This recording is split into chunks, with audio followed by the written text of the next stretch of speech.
अब प्रारंभ करते हैं। मेरी आवाज ठीक ठाक सब आ रही है? नमस्ते आचार्य जी। हाँ जी, ठीक है जी। ठीक। ओम यो भूतं च भव्यं च सर्वं यश्चाधितिष्ठति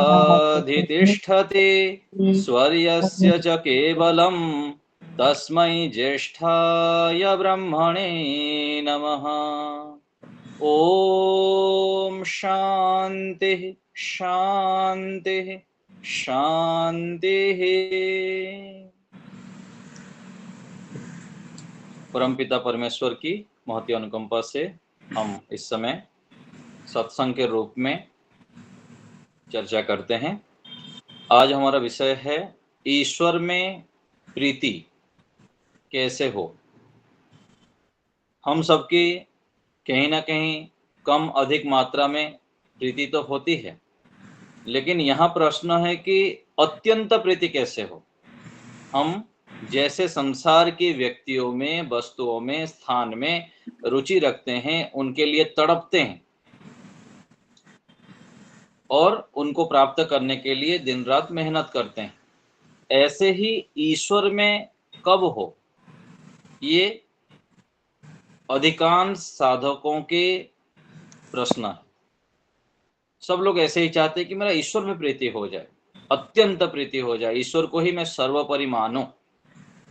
जैसे एक भजन में गाता है ना, हर पल में हो प्रभु सुमिरन तेरा, ऐसा बना दो प्रभु जीवन मेरा।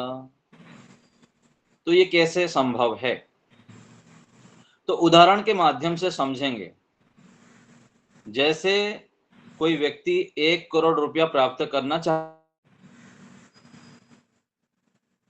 वो ठान लिया कि मुझको 1 करोड़ रुपया प्राप्त करना ही करना है, तो कैसे करेगा? वो मेहनत करेगा।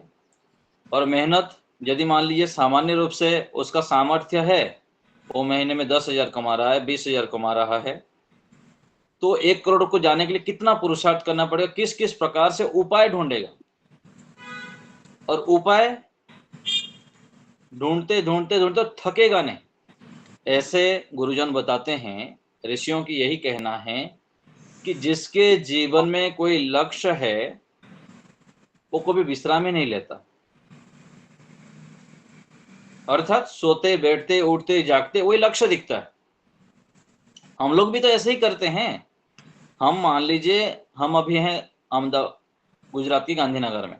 हमको, मैं सोच लिया कि मुझको दिल्ली जाना है और कार ले लिया, हम चल पड़े। और हमको जल्दी पहुंचना है, टारगेट है कि कम से कम 2 दिन के अंदर पहुंच जाएंगे। तो हम क्या करेंगे? गाड़ी निकाल लिए, कार में चल पड़ रहे हैं। तो बाद बीच में अति इमरजेंसी हो गई, लघु शंका करनी है अथवा कुछ पानी पीना है, कुछ भूख लगना है, उतना देर तक रुकेंगे। और बाकी हमारे दिमाग में क्या रहता है कि वहां हमको पहुंचना है। तो ऐसे ही वो व्यक्ति 1 करोड़ रुपया प्राप्त करने के लिए क्या करता है? दिन रात मेहनत करता है। और मेहनत करते करते भी वो अनेक प्रकार से उपाय भी ढूंढता है कि कैसे करने से होगा, कैसे करने से होगा। तो हम भी ऐसे ही लक्ष्य को दृढ़ बनाएं। हम जो आज कहते हैं कि मुझको ईश्वर में प्रीति हो जाए, ये क्या है? गौण लक्ष्य है हमारा। हमको उसके महत्व पूरा पता ही नहीं है। जबकि बड़े बड़े विद्वान से लेकर बहुत बड़े बड़े साधक व्यक्ति भी सालों साल उसमें ही रमण करते हैं, पढ़ना पढ़ाना, उसी माहौल में ही रहना, सब कुछ। और ऐसे ऐसे व्यक्ति हमारे संपर्क में आए हैं जो कि पूज्य स्वामी सत्यपति महाराज जी के साथ रहे, और भी बड़े बड़े ऋषियों के साथ रहे, महापुरुष, लेकिन उनको ही नहीं हुआ वैराग्य विशेष रूप से जो होना चाहिए। और कई बार तो ऐसे होता है कि जो पास वाले व्यक्ति होते हैं वो उपासना करते ही नहीं है, ऐसी स्थितियां हो जाती है। तो हमको यह निश्चय करना है कि ईश्वर में प्रीति होने से क्या होता है, उसके ऊपर बार बार सोचें क्या लाभ होगा ईश्वर में प्रीति होने पर। यदि वो निश्चय हो गया हमारे दिमाग में, तो उसके ऊपर निधिध्यासन करना पड़ेगा। हम अधिकतर क्या करते हैं? श्रवण और सामान्य रूप से चिंतन मनन कर देते हैं। निधिध्यासन बहुत बहुत बहुत आवश्यक है। दर्शन योग महाविद्यालय रोजड़ में 2014-15 में सघन साधना शिविर हुआ था। उसमें पूज्य स्वामी ब्रह्मविद्यानंद जी ने निधिध्यासन के ऊपर बहुत बल दिए। और स्वामी जी का ऐसा कहना था कि जो निधिध्यासन की विद्या है ना, निधिध्यासन की प्रक्रिया क्या है, स्वामी सत्यपति जी के पीछे में बहुत पढ़ते कभी किसी सुना रहे थे, ऐसे कुछ ऐसे प्रसंग था, वहां पर स्वामी जी से वो विद्या में लिया। और पूज्य स्वामी ब्रह्मविद्यानंद जी को आप सुनेंगे और उनके देखेंगे, उनके जो प्रवचन के अंश आदि, तो आपको पता चलेगा कि कितने मेहनत किए हैं। और अभी वो 5 साल मौन में गए हुए हैं, पहले भी कई साल तो किए हैं। तो उनके बार बार यही प्रेरणा रहता था कि हम निधिध्यासन में समय लगाएं और उसको समझें।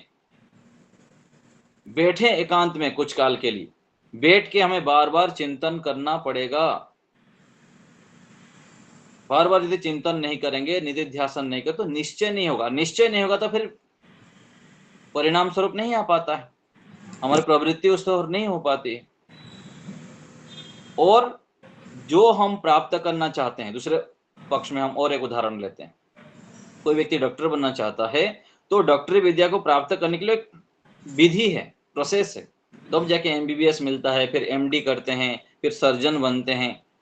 तो जैसे इस विद्या को प्राप्त करने के लिए सालों साल उस माहौल में रहते हैं, और जो अच्छे डॉक्टर होते हैं, जो पूरा एक्सपर्ट होते हैं, उन लोग पूरा उसके अंदर घुस जाते हैं, दिन रात उसमें मेहनत करते हैं। तो ऐसे ही ईश्वर में प्रीति उत्पन्न करने के लिए जो जो साधन हैं, उन साधनों को हमको लगातार लगातार अपनाना पड़ेगा। वैसे माहौल में रहना पड़ेगा, ऐसे लोगों का संग करना पड़ेगा जो ईश्वर में अत्यंत प्रीति रखते हैं। उनसे संपर्क में रहते बार बार उनसे मार्गदर्शन लेना पड़ेगा। जैसे डॉक्टर, अनुभवी डॉक्टर के पास रह के कोई भी उनको नहीं आता है, तो दूसरे डॉक्टर से, जो अनुभवी डॉक्टर, उनसे पूछते हैं। अभी कुछ दिन पहले मैं एक हॉस्पिटल में गया था, हमारे वो जहाँ पर गौशाला में काट दिया था सांप, तो मैं लेके गया, तो वहां जो डॉक्टर थे वो दूसरे डॉक्टर को फोन करके पूछ रहे थे कि इसका ये समस्या है, इसके लिए क्या मैं करूं। तो हम कितना करते हैं तो बहुत थोड़ा करते हैं, और ये बहुत आवश्यक है। ऋषि दयानंद जी लिखे हैं, वेद भाष्य में लिखा है, दर्शन शास्त्र में लिखा है, वो तो हमको एक सीमा तक समझ में आता है। लेकिन उसमें जो शास्त्र में लंबे समय तक मेहनत किए हैं, उनके सानिध्य में रहना, उनके संपर्क में रहते थे, बार बार उसको पढ़ना पढ़ाना, फिर जो जहां समझ में नहीं आता है, फिर उनसे मार्गदर्शन लेना पड़ता है। और यदि हम मान के चलते हैं, फिर उसको आगे बढ़ाते हैं, फिर आगे बढ़ाते हैं, तो फिर अवश्य ही होता है, अवश्य होगा। ऐसे कुछ नहीं कि हम संकल्प कर दे और ना हो। हमारे संकल्प शक्ति में कितनी दृढ़ता है, ये देखना होता है। हम कितने सारे संकल्प करते हैं, हम देख सकते हैं। छोटे छोटे, अभी रोटी बनाने की इच्छा करेंगे तो ये क्या इच्छा, मतलब संकल्प की है ना, छोटे रूप में। इच्छा को जब दृढ़ता से ठान लेते हैं तो संकल्प रूप से हो जाता है। संकल्प कुछ अलग से नहीं है। मैं सुबह उठ के व्यायाम करूंगा, ये इच्छा कर दिए, फिर दृढ़ता से करूंगा ही, जब ऐसे कर लिए तो वो इच्छा ही संकल्प में परिवर्तित हो जाता है। तो मुझको ईश्वर में प्रीति उत्पन्न करना है, अत्यंत प्रीति उत्पन्न करना, तो फिर धीरे धीरे शुरुआत करेंगे। हर समय ईश्वर की उपस्थिति को अनुभव करेंगे, फिर पढ़ना लिखना, उस समय ईश्वर प्रणिधान का भी अभ्यास करते हैं। जिस जिस विधि से वो प्रक्रिया होती है उसको पढ़ना, आर्य विनय पुस्तक पढ़िए, सत्यार्थ प्रकाश के सातवें समोल्लास बार बार पढ़ें, पढ़ाएं, ये करना तो पड़ेगा ही। और दूसरा एक समझ में आया कि ईश्वर में जो अत्यंत प्रीति की बात है ना, वह बहुत अधिक धर्माचरण से, पवित्र आचरण से ही संभव है। और ये केवल एक जन्म में हो जाएगा, ऐसा तो संभव लगता नहीं। क्यों संभव नहीं लगता है? देखिए, एक माहौल में एक माता पिता की गर्भ से उत्पन्न हो, तो एक में अत्यंत प्रीति हो रहा है ईश्वर में, एक आध्यात्म मार्ग पर चल रहा है, दूसरे में बिल्कुल भी रुचि नहीं। तो कई जन्मों के जो पुरुषार्थ है, संस्कार है, वो साथ जुड़कर अभी अत्यंत प्रीति उत्पन्न करता है। और यदि नहीं है तो क्या करना पड़ेगा? अभी हमको उत्पन्न करना पड़ेगा, बार बार अभ्यास करना होगा। और अभ्यास करते करते करते करते फिर उस स्थिति में हम पहुंच ही जाते हैं। और हम विचार करें, बार बार विचार करें कि ईश्वर में प्रीति क्यों चाहिए, ईश्वर का सानिध्य क्यों चाहिए, और जो जिन जिन की ईश्वर में प्रीति हुई उन लोग को क्या प्राप्त हो। यदि हम उसको कर लेंगे तो हमको भी वो प्राप्त होगा ही। तो ऐसे करके हमको चलना पड़ेगा। और दूसरा एक बात है कि हम अपने जो चश्मा है उसको शुद्ध करना पड़ेगा। चश्मा यदि शुद्ध नहीं होगा तो हमको सत्य समझ में नहीं आएगा, ईश्वर में प्रीति नहीं होगी, यम नियम के अनुष्ठान में प्रीति नहीं होगी, और अनेक प्रकार से जो पुरुषार्थ होना चाहिए वो नहीं होगा। और चश्मा शुद्धि अर्थात तपस्या करना होगा। न अतपस्विनो योगः सिद्ध्यति। और तपस्या भी ऐसे ही काम चलाओ तपस्या से नहीं चलेगा, उग्र तपस्या करना पड़ेगा। क्योंकि ईश्वर में प्रीति होना ये बहुत बड़ी उपलब्धि है, बहुत बहुत बड़ी, क्योंकि उसका फल बहुत बड़ा है ना। स्थायी सुख मिलेगा हमको, सारे दुखों से हम निवृत्त हो जाएंगे, प्रतिकूल से प्रतिकूल स्थिति आने पर भी घबराएंगे नहीं। क्या कहा गया सत्यार्थ प्रकाश में? उपासना का फल कह रहे हैं कि पहाड़ के समान दुख आने पर भी व्यक्ति घबराता नहीं। ये क्या छोटी बात है? तो जब हम ये स्थिति प्राप्त करना चाहते हैं तो कितनी बड़ी उपलब्धि है। और ये करोड़ों में एक, लाखों में एक, कई हजार में एक व्यक्ति होते हैं जिनकी ईश्वर में अत्यंत प्रीति, ईश्वर में अत्यंत प्रीति जिनकी। तो हमें यह देखना है कि हमको विशेष बनना है या सामान्य बनना है।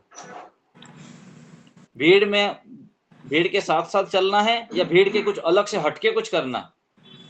और भीड़ से हटके करना है तो हमको कमर कसना पड़ेगा, कसेंगे तो मिलेगा। जैसे स्कूल में हजारों विद्यार्थी हैं, हजारों में से कोई बिरले होते हैं, कोई आईएएस बनना चाहता है, कोई बड़े बड़े अधिकारी बनना चाहते हैं, कोई प्रोफेसर बनना चाहता है, और सामान्य व्यक्ति लोगों के जीवन के लक्ष्य ही नहीं है। तो क्या हम सुबह से लेकर रात तक सोते बैठते उठते जागते कभी हमारे मन में आता है क्या कि ईश्वर में प्रीति होना चाहिए? ये बहुत आवश्यक है। भारत में हम जन्म हुए हैं, यदि हमारे माता पिता संस्कारी हैं, धार्मिक है, तो उनके संतान होने से, अथवा हम लोग तो ये ऐसे है ही, जितने व्यक्ति हम जुड़ते हैं ये सब सुनते हैं, हमको ये पता रहता है, हमको पता रहता है कि ईश्वर में प्रीति होना चाहिए, संन्यास लेना चाहिए, वैराग्य धारण करना चाहिए, ईश्वर से लाभ होता है, मोक्ष प्राप्त करना चाहिए, इससे ही दुख से छूटा जा सकता है। यदि हम वैदिक धर्म से जुड़े हुए हैं, ध्यान सत्संग आदि आदि करते हैं तो पता रहता है, लेकिन उसको चिंगारी दे के फिर धीरे धीरे बढ़ाना पड़ेगा। और ये बढ़ाना अर्थात उग्र तपस्या, समय लगाना। जहां समय लगाएंगे वहां सफलता मिलेगी। ईश्वर के प्रीति होने में हम क्या समय लगाते हैं, कितना जप करते हैं? कभी कभी मैं आपको उदाहरण देता हूं ना, कुछ कुछ संत ऐसे हैं 10-10 घंटा 15-15 घंटा समय लगाते हैं, अर्थात जप करते हैं, मौन रहते हैं, ध्यान करते हैं, सत्संग सुनते हैं। अत्यधिक समय लगाना पड़ेगा। और ये लगाने से पहले भी हमारे बहुत सारे पुण्य कर्मा से होना चाहिए, नहीं तो हिमालय में जाके कितने सारे बैठ जाते हैं, सालों साल ऐसे ही बैठे रहते हैं। आपको उदाहरण भी दिया कि हमारे गुरुकुल में हम पढ़ते थे जब, तो वहां पर एक आगे दाढ़ी बाल बढ़ा के सन्यासी बन के आगे, जबकि लौकिक पढ़ाई भी कुछ किए हुए थे, MA BEd आदि कुछ किए हुए थे, और साधना में कुछ साल तक रहे, 5-10 साल तक। तो विद्यालय में आ गए कुछ सीखने पढ़ने के लिए, लेकिन उनको व्यवहारिक विद्या पता नहीं। वो सोचते मैं यहाँ साधना करता हूँ तो पूरा इस साइड जो पेड़ है उसमें भी मतलब उसका ऊर्जा जाता है, वहां भी वो पेड़ भी ठीक हो जा रहा है, और ऐसे ऐसे कई सारे गलत मान्यताएं बना के रखे थे, और व्यवहारिक उनको पता ही नहीं। तो व्यवहार कुशलता भी चाहिए और साथ साथ पुण्य कर्माशय भी चाहिए, तब जाके ईश्वर में अत्यंत प्रीति होना, और प्रीति के साथ साथ उनसे फिर उसके आगे बढ़ना। प्रीति के बाद क्या है? प्रीति के बाद भी तो कुछ फल तो मिलेगा ना फिर, तो फल भी हमको मिलना चाहिए। फल क्या होगा? जैसे एक श्लोक है ना, बुद्धिश्च न विचेष्टते, यदा पंचावतिष्ठन्ते ज्ञानानि मनसा सह बुद्धिश्चन विचेष्टते तम आहुः परमाम गतिम। ये है साधना की उपलब्धि अत्यंत प्रीति होने से। बुद्धिश्चन विचेष्टते अर्थात सांसारिक जो क्रियाएं हैं, खाना पीना, घूमना, पार्टी विवाह में जाना, अलग अलग प्रकार से देखना सुनना, गप्पे लगाना, इन सब चीजों में व्यक्ति रुचि नहीं रखेगा। क्योंकि जब उसको रसगुल्ला मिल जाएगा तो छू के चना क्यों खाएगा? बुद्धिमान ऐसे बुद्धिमान उसको नहीं कहेंगे ना हम। तो ईश्वर की प्राप्ति क्या है? ऐसे विशेष उपलब्धि है। यदि हमको बड़े बड़े उपलब्धि मिल गया, ईश्वर के सानिध्य में हमको सुख मिलता है, शांति मिलती है, स्थायी सुख मिलता है, तो हम ये छोटे छोटे सुख शांति की ओर नहीं बढ़ेंगे, उसकी ओर प्रवृत्त नहीं होंगे। इसलिए ईश्वर में प्रीति होना अति आवश्यक है, अत्यंत प्रीति होना चाहिए। और उसके लिए हमें पुरुषार्थ को बढ़ाना है। सामान्य पुरुषार्थ से विशेष उपलब्धि की प्राप्ति संभव नहीं है। इतने बड़े संसार के राजा के साथ हमारा मित्रता हो जाए, ये क्या छोटी उपलब्धि है? प्रधानमंत्री जी के, हमारे नरेंद्र मोदी जी के साथ किसी की मित्रता हो जाए, जब फोन करें उठा लें, तो कितनी बड़ी उपलब्धि है। तो ऐसे ही परमात्मा से मित्रता मतलब परमात्मा से जब चाहे तब बैठ के बातें करना, और ये बहुत बड़ी उपलब्धि है। और ये होता है, अवश्य ही ये होता है। मेरा तो हजारों बार अनुभव है। जब भी मैं बिल्कुल शांत बैठ के परमात्मा के सामने कुछ चीजें रखता हूं, तो तुरंत कुछ समय के बाद तुरंत समाधान दिखता है। लेकिन उसके पहले हमको मेहनत भी करना पड़ेगा। केवल बैठ के बात कर देने से नहीं होगा। हमको जीवन भी संयमित जीना पड़ता है, और ईश्वर परिधान से युक्त होना पड़ता है। व्यायाम, प्राणायाम और खान पान से सब कुछ ध्यान रखना पड़ता है। लंबे समय तक उसके लिए तैयारी करना होता है, और शास्त्रों को पढ़ना, ईश्वर हमसे क्या चाहते हैं उसको समझना। हम मान लीजिए किसी से मित्रता करना चाहते, तो वो हमसे क्या चाहते हैं उनके विषय में जानना पड़ेगा हमको। तो परमात्मा के विषय में जानेंगे तब तो उनसे प्रीति होगी, और उनसे प्रीति हो जाए उसके लिए मुझको क्या क्या अवलंबन करना पड़ेगा, आलंबन। ये हम जब जितना जितना समझेंगे, जब आपको समझ में आ जाएगा, तो हम फिर ईश्वर को छोड़ेंगे नहीं। जैसे ऋषि दयानंद जी नहीं छोड़े, पूज्य स्वामी सत्यपति महाराज नहीं छोड़े, और हम लोग भी ऐसे ही लगे हुए हैं, सालों से यही कार्य कर रहे हैं। तो ईश्वर में हमारे अत्यंत प्रीति हो, ऐसे संकल्प करें कि प्रभु, थोड़ी देर शांत बैठ के ईश्वर से ही प्रार्थना करें, प्रभु मुझे आप में ही प्रीति हो जाए। और हम जो ध्यान कराते हैं, प्रत्येक दिन हमारे ध्यान की कक्षा होती है, सोमवार से शुक्रवार शाम को आधे घंटे के लिए। तो उसमें भी हम कई बार यही कहते हैं प्रार्थना कि प्रभु मेरे आप में ही प्रीति हो जाए। क्योंकि जो हम सोचेंगे, जो हम बोलेंगे, वो हम बन जाएंगे। क्या कहा, फिर से बोल रहा हूं, जो हम बार बार सोचेंगे, जो हम बार बार बोलेंगे, वो हमारे व्यवहार में आ जाएगा। तो ये जो हम बोल रहे हैं, मैं बोल रहा हूं आपको, एक तो सोचा, फिर बोल रहा हूं बार बार, और ऐसे बोलते बोलते फिर हम क्रिया में लाते हैं, फिर वो हम वैसे बन जाते हैं। जैसे मैं अपना उदाहरण दिया हूं आपको कई बार, अपने जीवन के विषय बताए। लगभग 15-18 साल पहले हमको कुछ भी पता नहीं था, ना गुरुकुल का पता था, ना आर्य समाज का पता था, ना कुछ भी शास्त्र आदि को विषय कुछ भी पता नहीं था। लेकिन हमको किसी के माध्यम से पता चला कि गुरुकुल में पढ़ना चाहिए, सन्यासी बनना चाहिए, गायों की सेवा करनी चाहिए, संस्कृत पढ़ना चाहिए।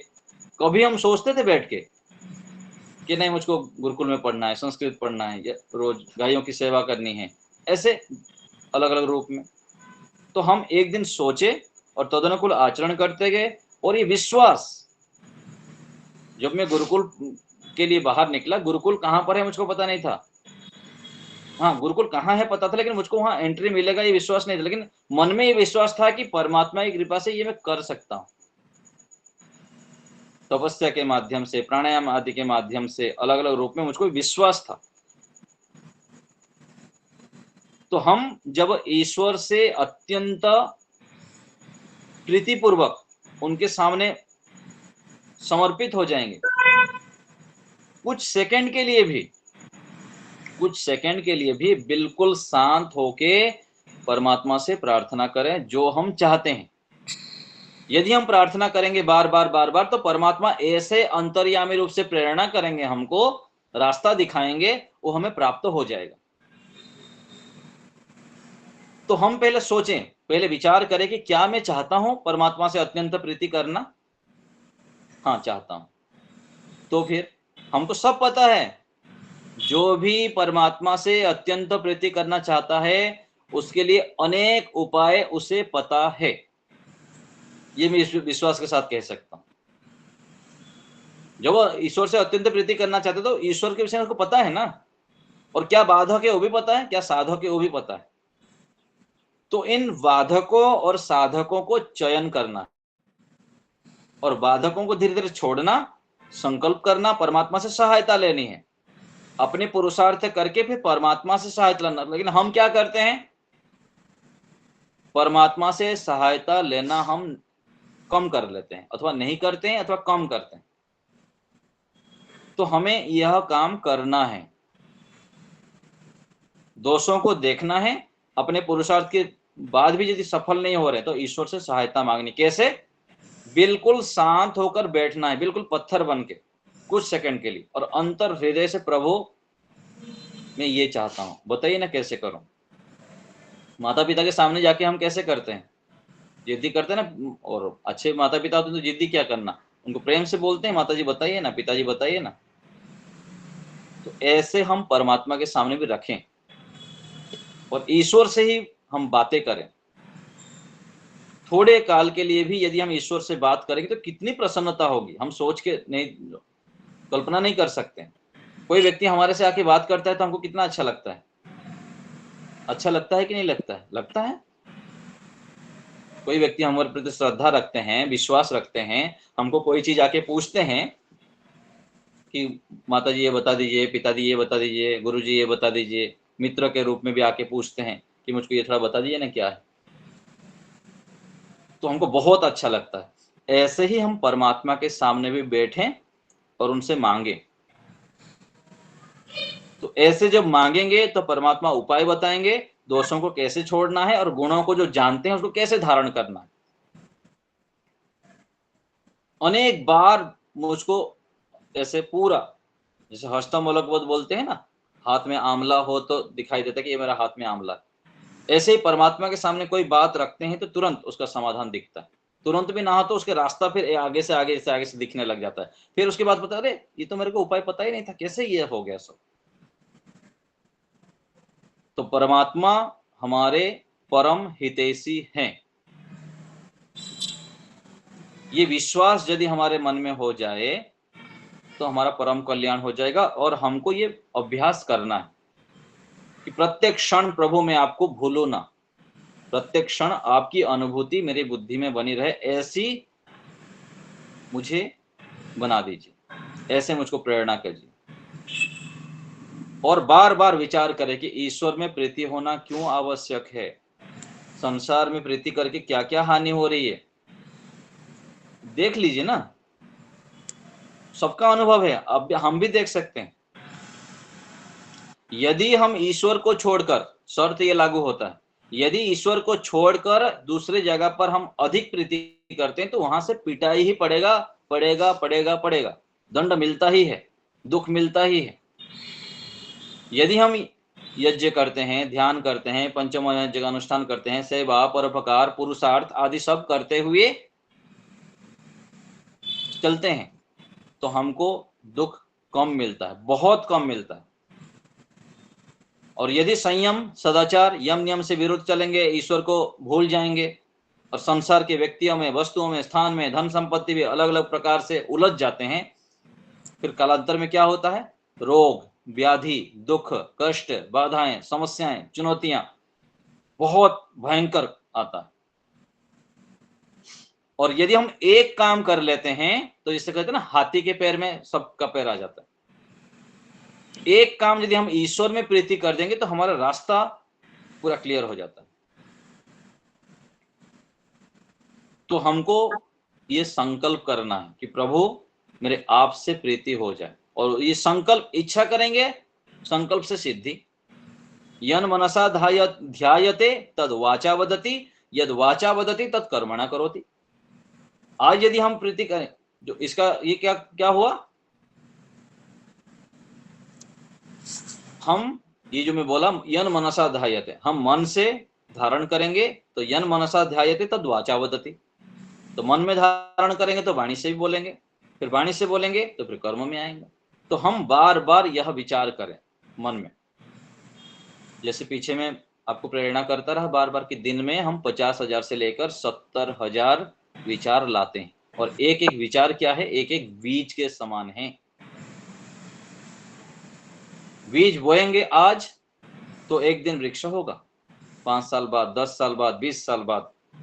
तो हमको इन साधनों को लगातार अपनाते जाना है कि मुझको यम नियम का अनुष्ठान करना है, परोपकार करना है, सेवा करना है, श्रद्धा पूर्वक आचरण करना है, माता पिता गुरुजन सभी के प्रति प्रेम पूर्वक व्यवहार करना। और ये कब होगा, जब हम उग्र तपस्या करेंगे, तब शीघ्रता से होगा। सामान्य 11 बार गायत्री मंत्र जप करेंगे, 21 बार करेंगे, 51 बार करेंगे, थोड़ी देर के लिए केवल बैठ जाएंगे, तो इसमें सालों साल बीत जाएगा, जन्मों बीत जाएगा, ये काम नहीं होगा। जैसे हमारे गुरुजन बोलते हैं ना कि हमारे अंदर जो अविद्या है वो क्या है, पहाड़ के समान है, और हम क्या करेंगे, फावड़ा लेके उसको खोदेंगे। फावड़ा लेके खोदे कैसे, वो कब खाली होगा, जो गंदगी है, दोष है, उसके तो बुलडोजर लगाना पड़ेगा। बुलडोजर लगाएंगे तो फिर जल्दी जल्दी सब साफ हो जाएगा। तो ये बुलडोजर क्या है,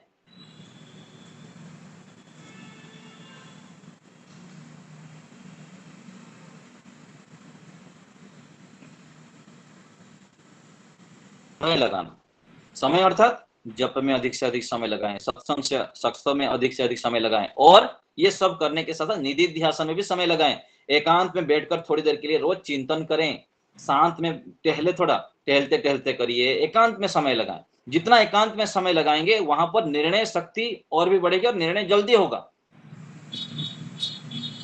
तो हमको एकांत का समय बढ़ाना है, और जहां पर संशय होता है गुरुओं से, आचार्यों से, बड़ों से पूछें, जो इस मार्ग पर बढ़ रहे हैं, बढ़ चुके हैं।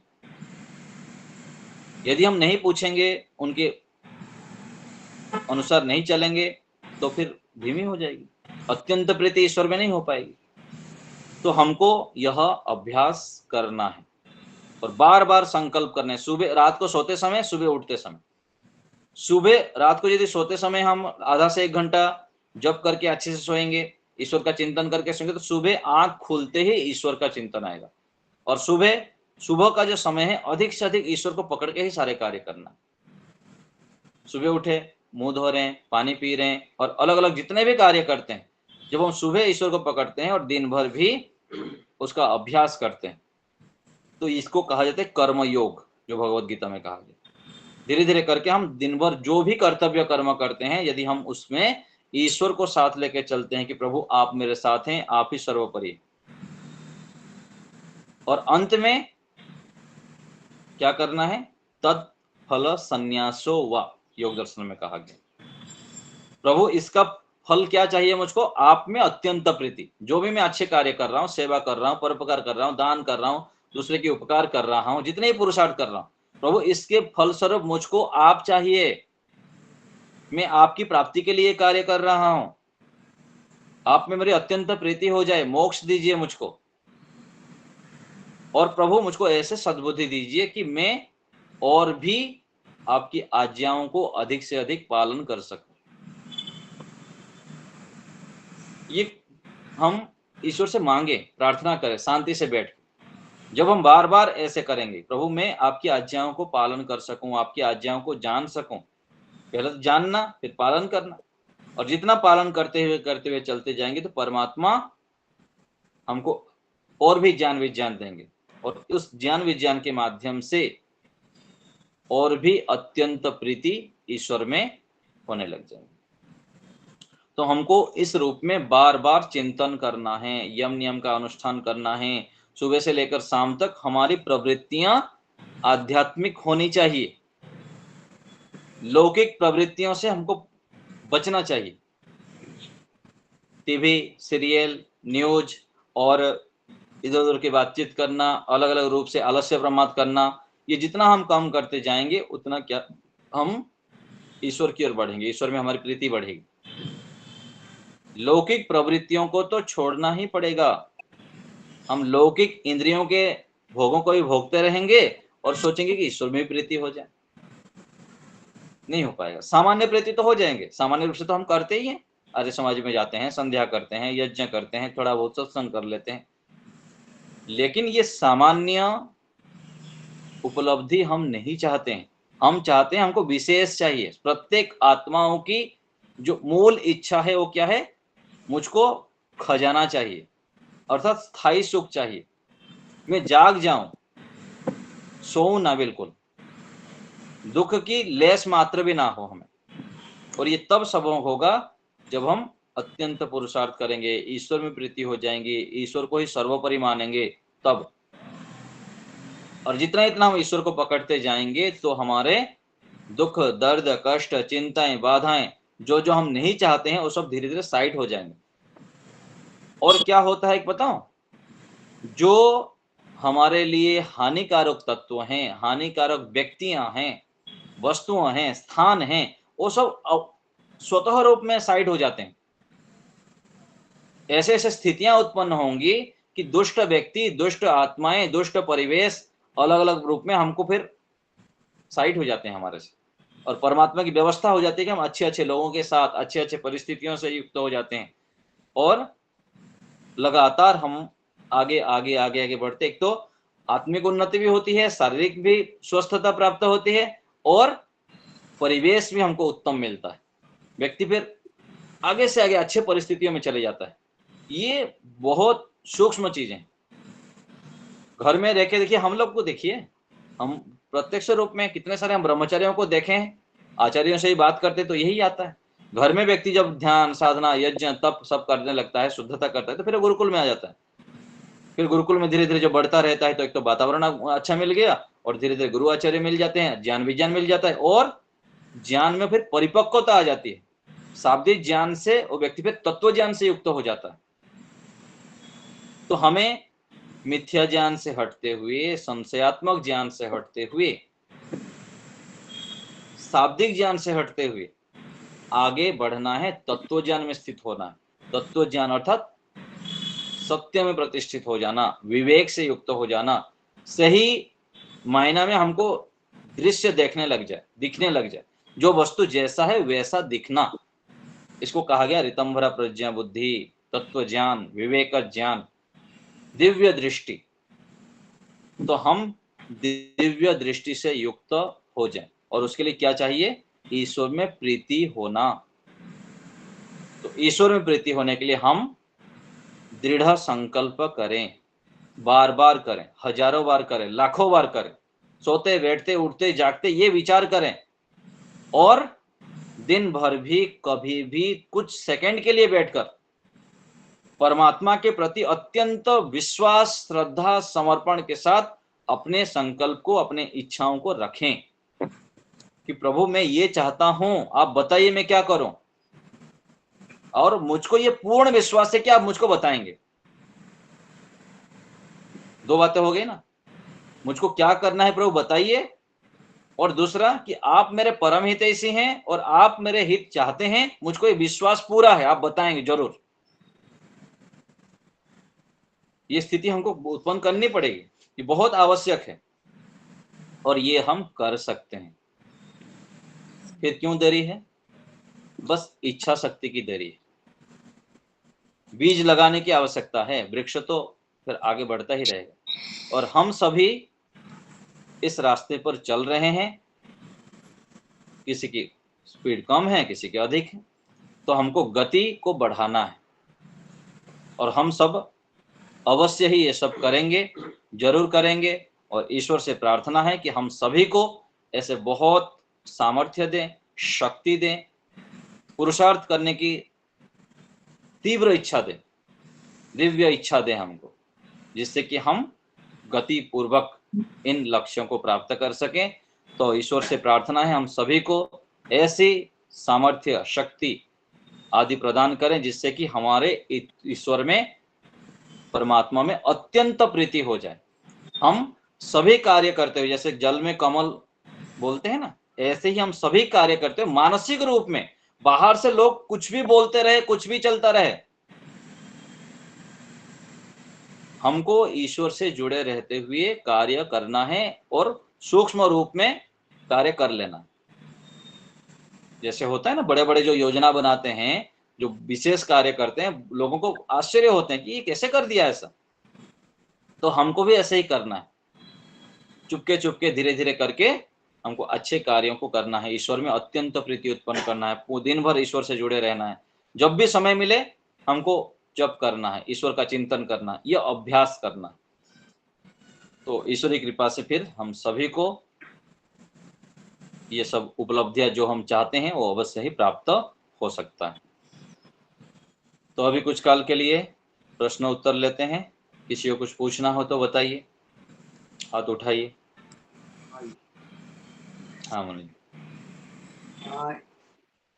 हमारे लाकरोड़ा दर्शन योग धाम में एक ब्रह्मचारी आया था, कुछ यहाँ से कुछ समय के लिए जुड़ा हुआ था। प्रारंभिक रचना कौमुदी भी पढ़ी थी, लेकिन थोड़ा अस्त व्यस्त था, थोड़ा मानसिक रूप से भी अस्त व्यस्त था जी। पागल सा थोड़ा, कुछ कुछ बात में था। तो उनको हम बायड मेंटल हॉस्पिटल है मंद बुद्धि वाले, तो उनको वहाँ एडमिट किया और उसकी चिकित्सा चली। तो ऐसा क्यों होता है? इतना पढ़ा हुआ भी ऐसा, क्या ईश्वर की ओर से व्यवस्था नहीं या समाज की ओर से, क्या? जी जी, कोई भी जो शारीरिक समस्याएं होती है, तो मानसिक रूप में जो समस्याएं होती है ना, उसमें बहुत सारे कर्मा से रहता है ना, अपना कर्मा से और माता पिता की कुछ असावधानिता के कारण उसमें जो जैसे खान पान है, बच्चे गर्भ में है लेकिन माता पिता जो खाना चाहिए वो खाए नहीं, मस्तिष्क के लिए जो चाहिए था, है ना। तो वो जो कमजोरी होती है ना, कमजोरी कुछ समय के बाद निकलता है। ये बड़े होकर ये बड़ा था, जैसे हमारे एक आचार्य जी हैं, उनके पैर से समस्या है। तो पैर से समस्या कब से है ना, माता पिता गर्भ में रहते हुए कुछ खान पान पौष्टिकता में कमी कर दिए, अथवा ऐसे कुछ चीजें हैं कि जो बड़े होने के बाद जो बच्चे को मालिश करना होता है गर्भ से निकलने के बाद, बच्चे को वो सब नहीं करने के कारण जो कमजोरी है फिर एक समय पर निकल जाता है।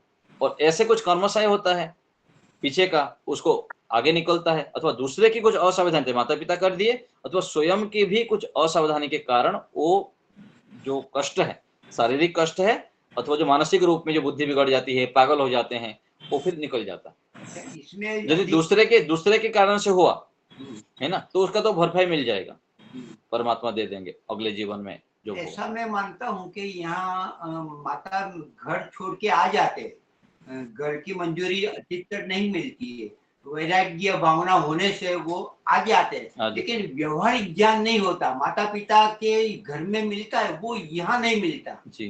तो ये कारण भी ऐसे वो भी हो सकता है। देखिए मैं घर छोड़ दिया, घर छोड़ के गुरुकुल में गया, कौन से गुरुकुल में जाऊंगा मुझको पता नहीं, ठीक है ना। तो मेरे पता नहीं कर्माशय है अथवा मेरे जानकारी है, कुछ भी कर्म तो जुड़ा ही रहता है साथ में।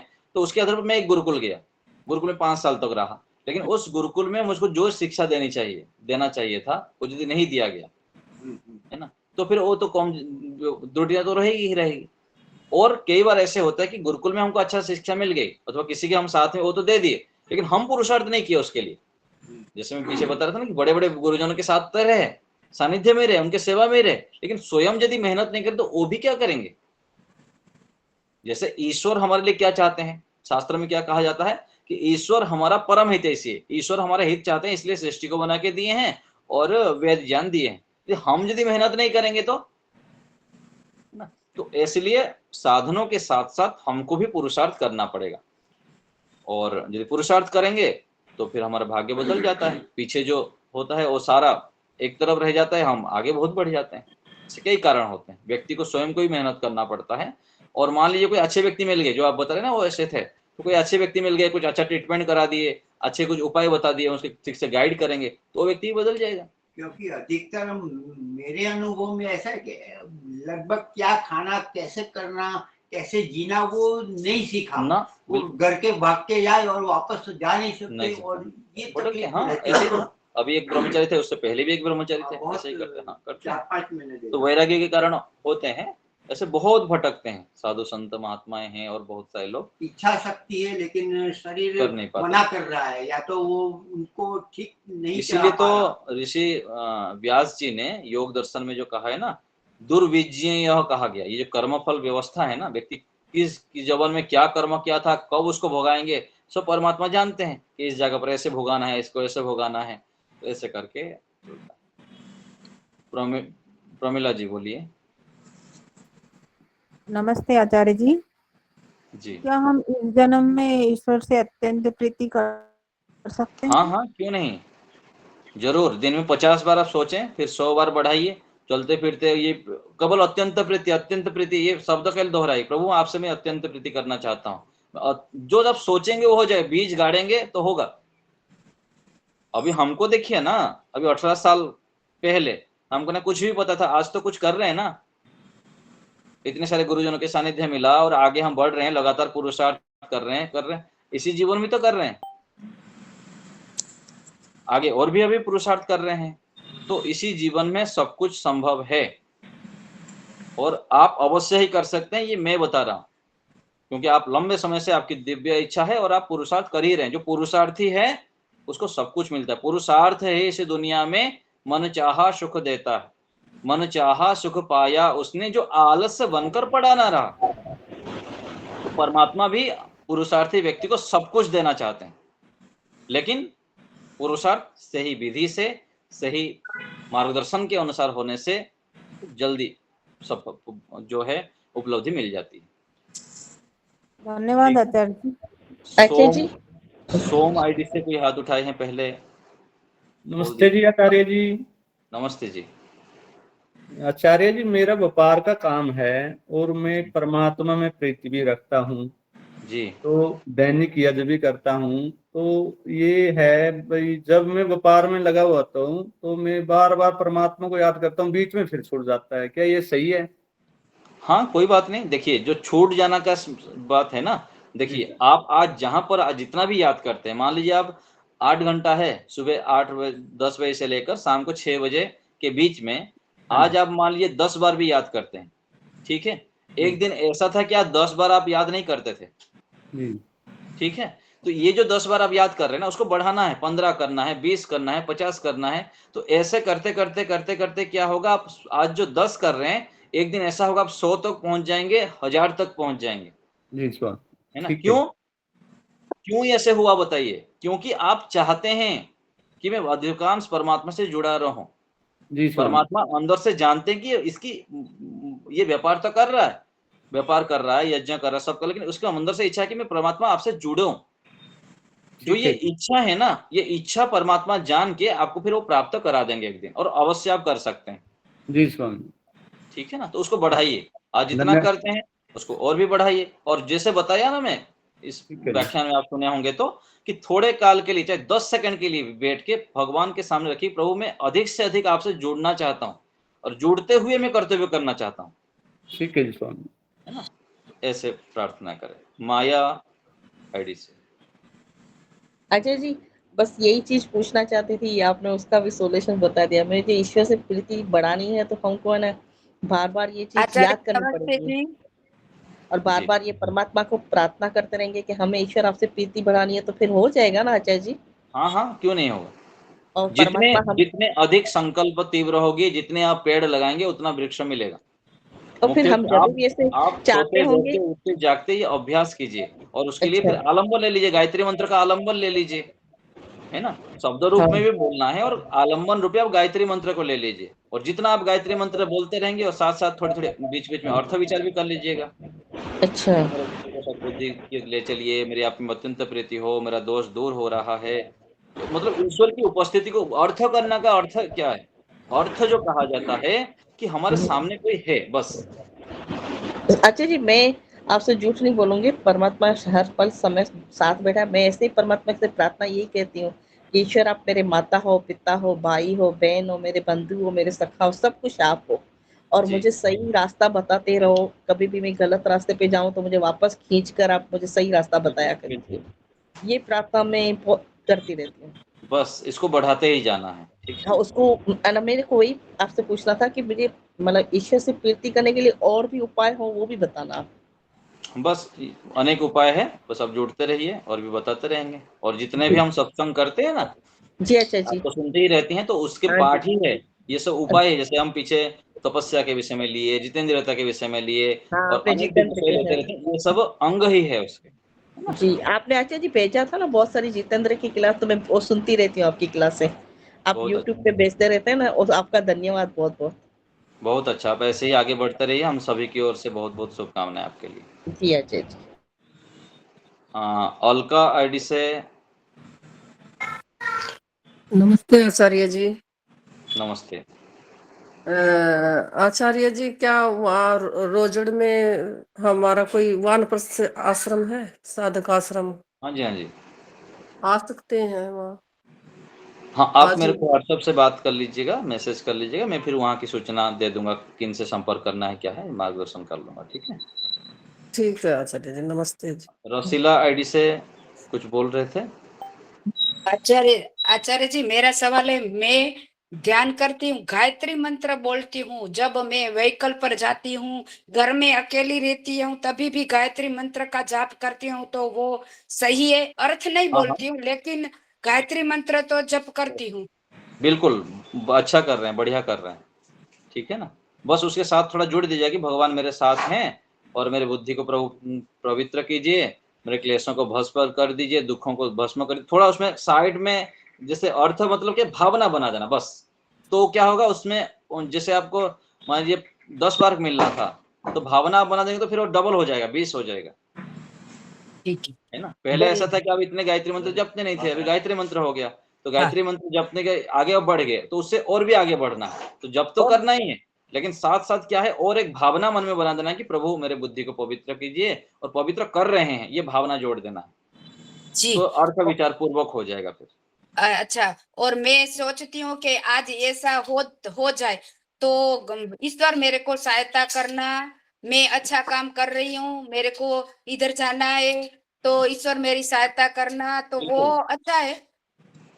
तो ऐसे करते ही रहे, जितना आप बोलेंगे देखिए धीरे धीरे करके आपको स्पष्ट हो जाएगी, आप बोले और काम हो गया बस, ठीक है, है ना। धन्यवाद। क्योंकि हम ईश्वर की बेटी बन जाते हैं ना, तो ऐसा अच्छे हो पिता जो जाता है। होते हैं अपने बच्चों की बात जल्दी जल्दी पूरा कर देते हैं।